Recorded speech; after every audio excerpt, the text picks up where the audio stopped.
48 আর তোমাদের রবের সিদ্ধান্তের জন্য ধৈর্য ধারণ করো, কারণ তুমি আমার চোখের সামনেই আছো।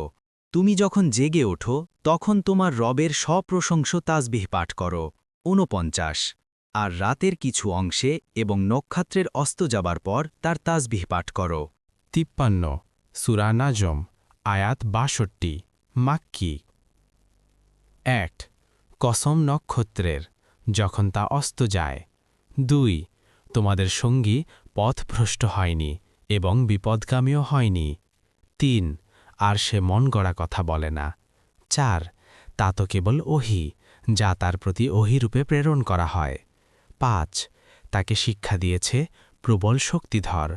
৬ প্রজ্ঞার অধিকারী, অতপর সে স্থির হয়েছিল।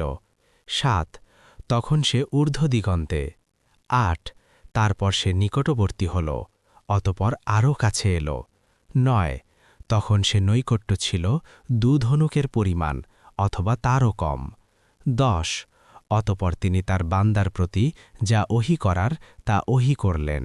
১১ সে যা দেখেছে অন্তঃকরণ সে সম্পর্কে মিথ্যা বলেনি। ১২ সে যা দেখেছে সে সম্পর্কে তোমরা কি তার সাথে বিতর্ক করবে? ১৩ আর সে তো তাকে আরেকবার দেখেছিল। ১৪ সিদরাতুল মুনতাহার নিকট। ১৫ যার কাছে জান্নাতুল মাওয়া অবস্থিত। ১৬ যখন কুলগাছটিকে যা আচ্ছাদিত করার তা আচ্ছাদিত করেছিল। ১৭ তার দৃষ্টি এদিক সেদিক যায়নি এবং সীমাও অতিক্রম করেনি। ১৮ নিশ্চয় সে তার রবের বড় বড় নিদর্শনসমূহ থেকে দেখেছে। ১৯ তোমরা লাত ও উজ্জা সম্পর্কে আমাকে বলো।